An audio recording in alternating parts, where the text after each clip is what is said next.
Ndewonu Igbo ndị ọma m ji eme ọnụ. Nụrụnụ akụkọ nke taa bụ Monde, abalị 6 nke ọnwa 10 afọ 2025 ahịa afọ dịka o si gbaa n'akwụkwọ ozi dị iche iche. Anyị nụrụ n'akwụkwọ Channels na gọọmenti steeti Imo amachiela ozugbo ihe ọbụla bụ isi n'ala egwupụta akụnụba n'ụdị ọbụla nke a kpọrọ mining and dredging gburugburu Owerri bụ isi obodo steeti Imo. O kwuru nke a n'ihi na a na-enwe mmekpa ahụ dị iche iche, ide mmiri, ala ozize, ụlọ ọdịda site n'igwu akụ ndị a iwu akwadoghị.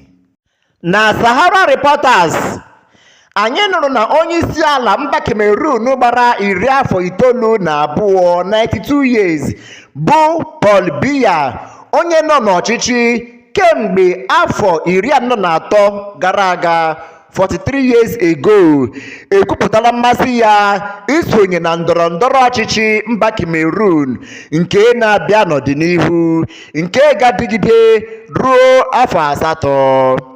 O kwuru na ọ bụ ụmụ amaala mba ahụ na-amagide ya ka ọ nọgide n'ọchịchị.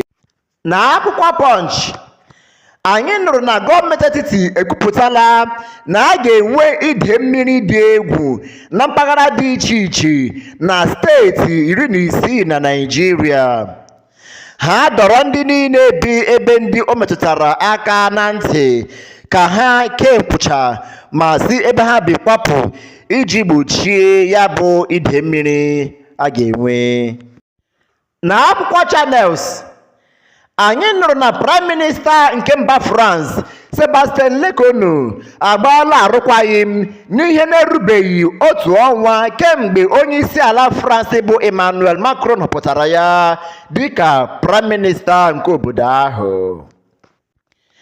Na Sahara Reporters, anyị nụrụ na ụlọ ọrụ ndị agha Naịjirịa anwụchiela ndị agha mmadụ 16 ma kpọpụ ha n'ụlọ ikpe ndị agha n'ihi ebubo na ha na-enupụ isi n'iwu na-akpakwa agwa ọjọọ dị iche iche.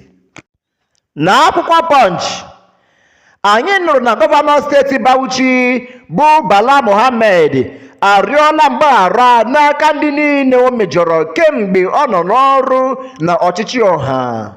O kwuru nke a mgbe ọ na-eri oriri ncheta ọmụmụ ya dịka ọ na-agba 67.